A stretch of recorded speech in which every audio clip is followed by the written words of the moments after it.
Now, two individuals are pivotal for the success and the quality of the board, the chairman and the company secretary.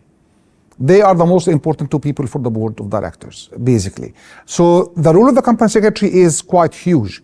Now, starting with the logistics of everything, like, arranging for the meetings, whom to invite, whom not to invite, how to invite different companies or people to participate and to deliver presentations, and making sure the logistics are there, all the equipment required for the board meeting, for example, are there. The room is well equipped and accessible and everything. So all this is part of it, but this is the easy part, if you like.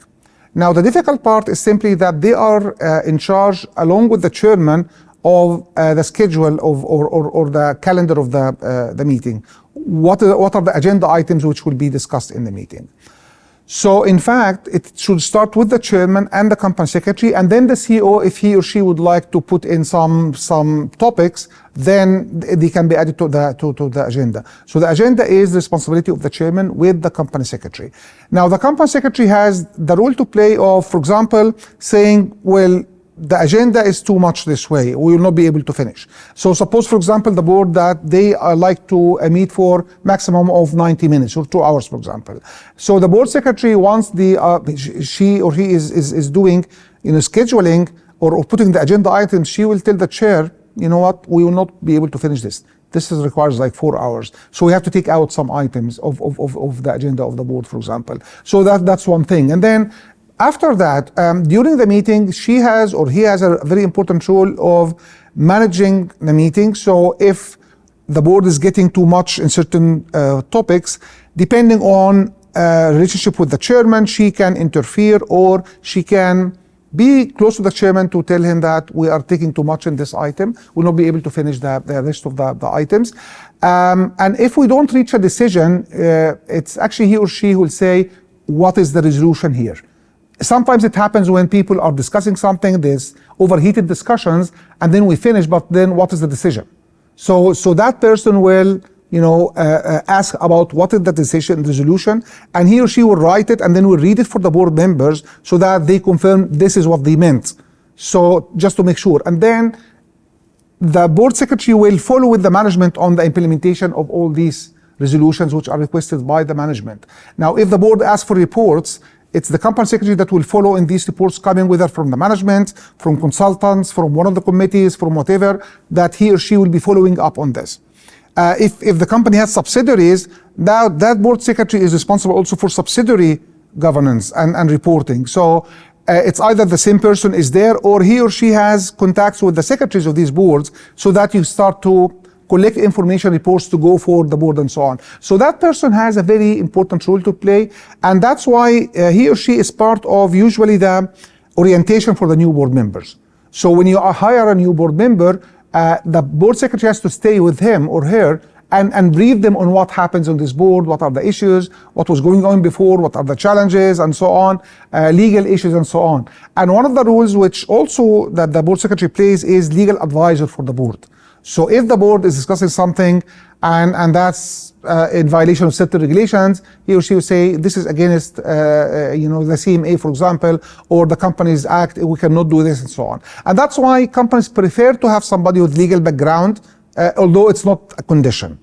But he or she has to read the law, basically. So even if you get somebody who is an economist, for example, or a business graduate or whatever, and he or she is the board secretary, but they have to understand the law very well.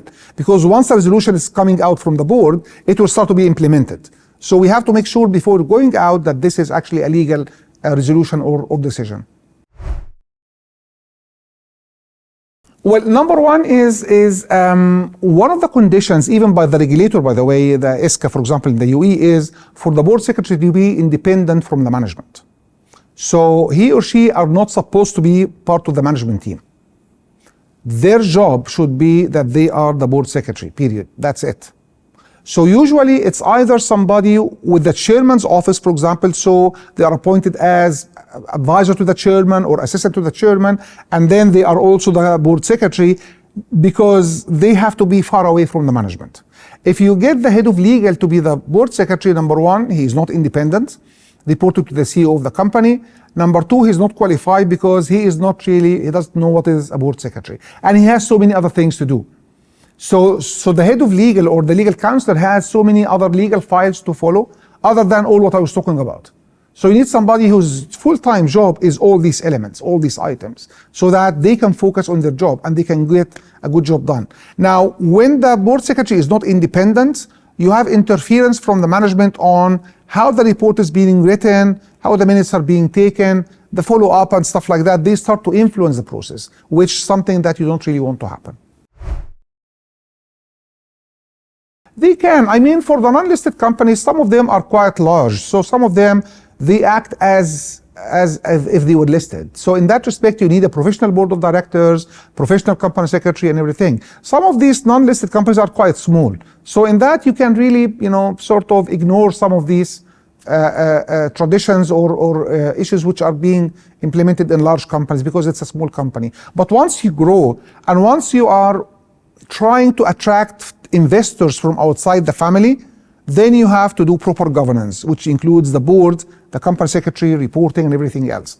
So it depends on your objective. If you would like to be small and close company, that's fine. If you'd like to go out to the market, maybe planning an IPO or even partnership with somebody, then they have to do their own due diligence. They have to feel comfortable with the systems of the company, and this is one of the things they look at.